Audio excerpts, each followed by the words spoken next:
A ring with supernatural abilities tempts its beholder with power. But there are no hobbits, dwarves, or Valkyries in this tale.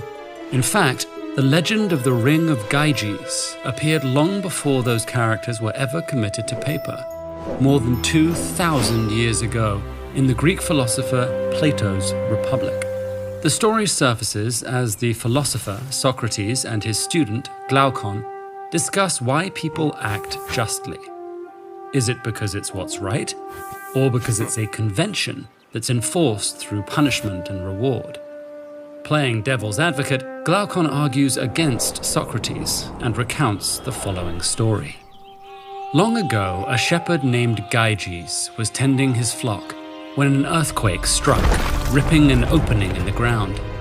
The chasm drew Gyges in. There, his eyes alighted upon a bronze horse, the doors to its central chamber ajar. Peering inside, Gyges discovered the corpse of a giant. On its finger, a golden ring, which Gyges pocketed before retracing his steps. Later, he sat among the other shepherds, fiddling with the mysterious ring, when, suddenly, after absent-mindedly twirling its stone, he became invisible.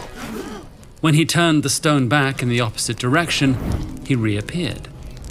Emboldened by the ring's powers, new possibilities bloomed before him, and a sordid plan hatched in his mind. Gyges became a messenger to the king of Lydia, and, inside the palace, used the ring to prowl undetected. He seduced the queen and convinced her to betray her husband, and soon Gyges, once a humble shepherd, had murdered the monarch and claimed the kingdom. Glaucon tells this story to illustrate how people can apparently benefit by acting unjustly. After all, wouldn't any rational person act like Gyges if presented the opportunity to get what they desired without consequence? Exploring this argument, Glaucon breaks all good things into 3 classes. The first kinds we desire for their own sake, like the experience of harmless pleasure. The second we want only for the value they bring, though they may be onerous, like exercise or medicine. The third class comprises things we desire for their own sake and the value they offer, like knowledge and health. Glaucon argues that justice belongs to the second class of good. It's a burden that nevertheless brings rewards. The only reason anyone conducts themselves virtuously, he reasons, is due to external influences. So it's appearing, not actually being, virtuous that matters. Socrates, as written by Plato, disagrees, countering that justice belongs to the third class of good, offering both extrinsic and intrinsic benefits.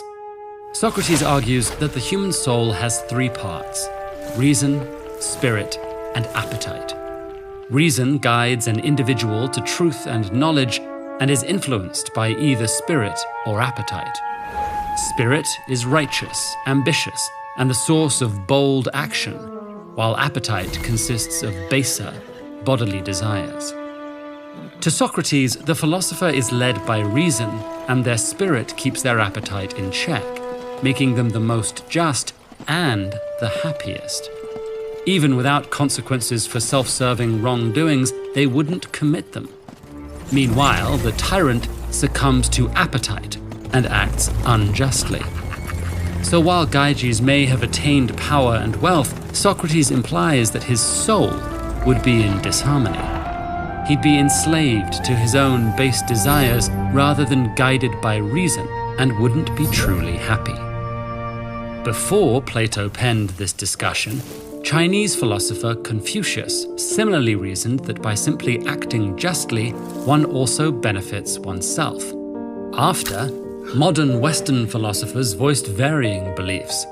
Thomas Hobbes, for instance, argued that the state of nature is violent and selfish. Justice, therefore, is imposed by authority.